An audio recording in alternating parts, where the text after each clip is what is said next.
Well, we kick off this morning, starting off with Africa Muslims Agency. They've got a ladies delegation that is currently in Malawi visiting villages, communities in the area.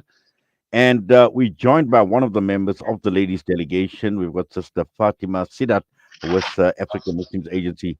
Sister Fatima, Assalamu alaikum wa rahmatullahi wa barakatuh. Juma Mubarak and welcome to you. Walaikum salam wa rahmatullahi wa barakatuh. Shukran for having me on your show this morning. Well, wonderful that this delegation, ladies delegation, is currently in Malawi and Africa Muslims Agency, Alhamdulillah, once again, Allah subhanahu wa ta'ala giving you and the other sisters an opportunity to go out in Malawi, visiting these villages, visiting these communities. Let's just first talk about the purpose of this visit, Sister Fatima. Okay, so we are here to witness water wells, the different projects on the ground that have been initiated by Africa Muslims Agency. Some of them are the water wells, boreholes, masajid, community center, um, y- sadaqah programs. Uh, there's dignity packs that are given out to young girls. So that's just a few of the initiatives on the ground here Yes, in Malawi. Alhamdulillah, and I see it. Obviously, this delegation is part of the organization's Ramadan preparations. Ramadan just being over a month away, and also at the same time to observe firsthand the positive impact that these initiatives have on the local community, raising awareness about the critical need. We know water is life, but access to fresh water in Malawi. Now, against that background, Sister Fatima, we understand that apart from the AMS lady delegation, which is in Malawi, there have been many impactful moments. There have been many experiences that this delegation would have experienced in the villages, in the communities. And this is where you have actually implemented all these projects, like you speak about boreholes, mosques, and Islamic communities. And perhaps you could just talk a bit about, the impact and some of the moments. What are some of the observations that this ladies delegation has experienced during this visit? So you speak about Ramadan coming up, and sadly, it's it's a everyday struggle and challenge for these people. So fresh water is a struggle. We walked from a village to the closest water sources, and it's not like you're walking to a water source that has clean running water. We would drink water from a running stream, but here you're coming to a pond of stagnant water where it's infested with frogs, mosquitoes, and women here are collecting water from there and taking it back to the village for using in their homes. Um, the impact of feeding, of getting these communities together is great. We did a feeding project yesterday where the entire community, the entire village comes together and food was prepared. And this is what happens in Ramadan as well, where two massive digs were prepared and men, women, and children were fed in such a dignified manner.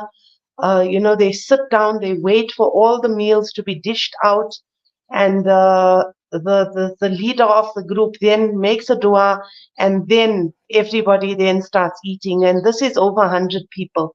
So people, they are actually hungry and waiting, sitting and waiting, but they wait patiently for that plate of food to partake in the meal together.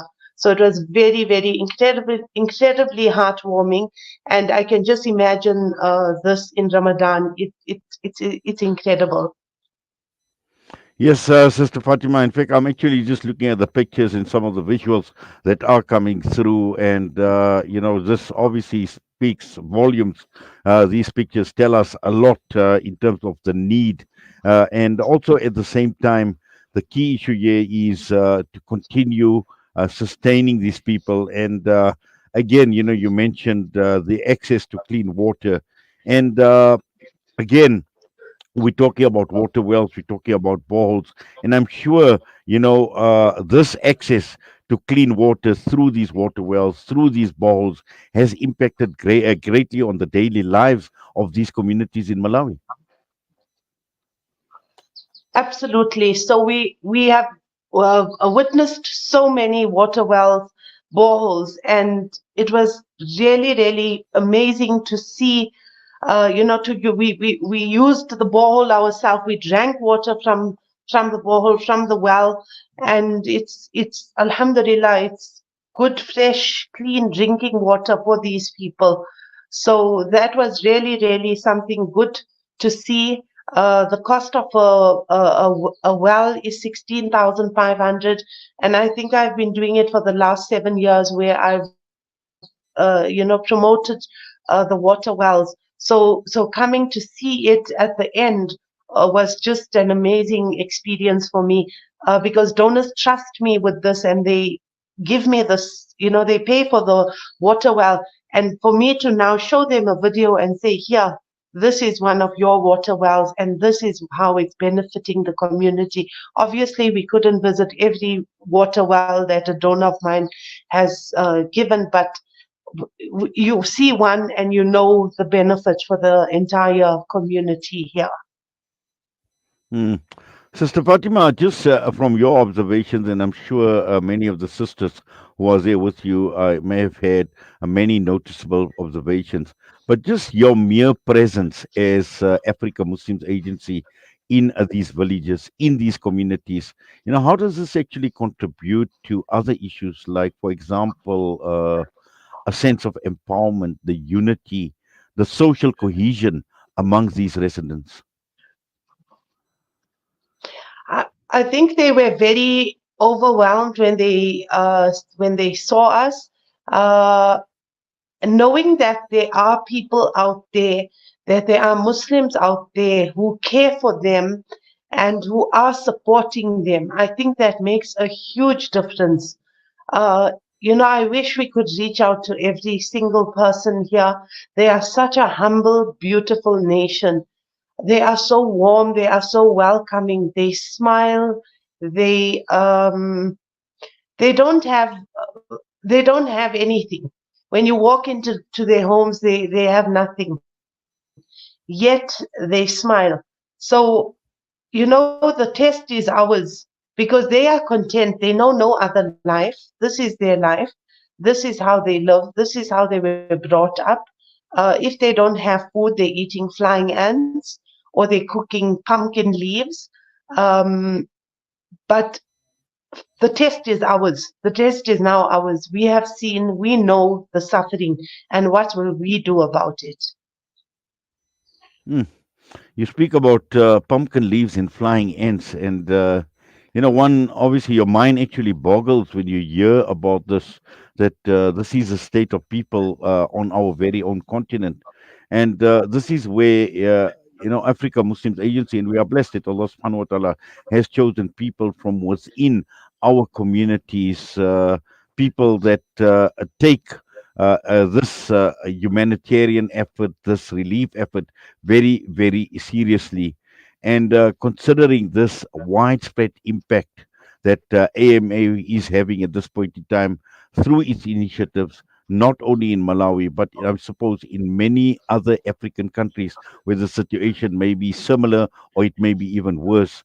How would you, Sister Fatima, encourage individuals and organizations globally to support, to donate to these projects, and at the same time, to recognize their role in addressing critical needs?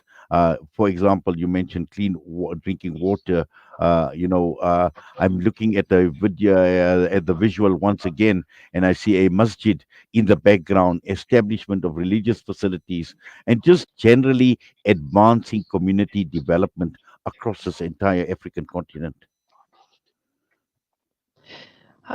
It is our duty as Muslims. Yesterday when we sat at one of the homes and we saw the pumpkin leaves that this mother prepared, and I said I want to taste it because I also felt like I'm not higher than them.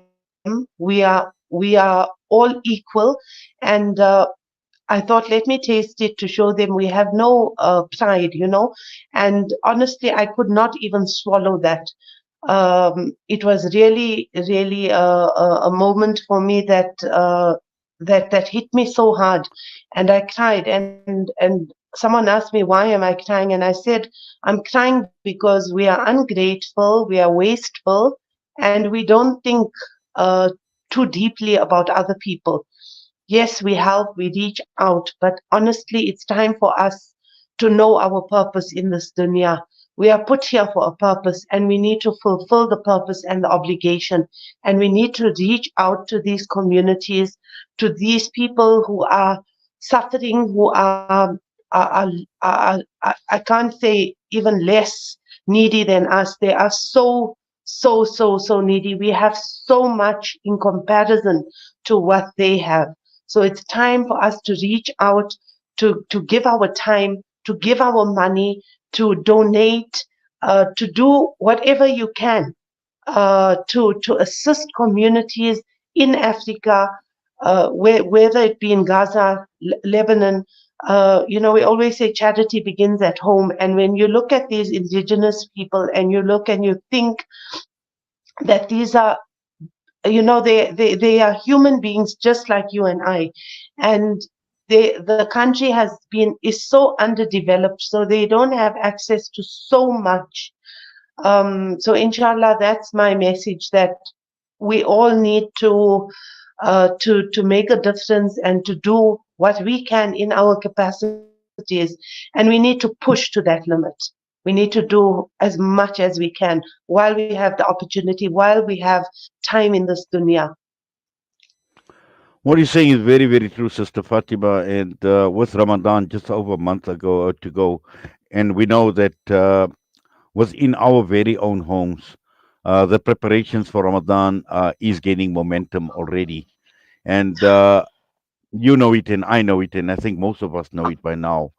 The level of preparation we do just for our dietary requirements for the month of Ramadan.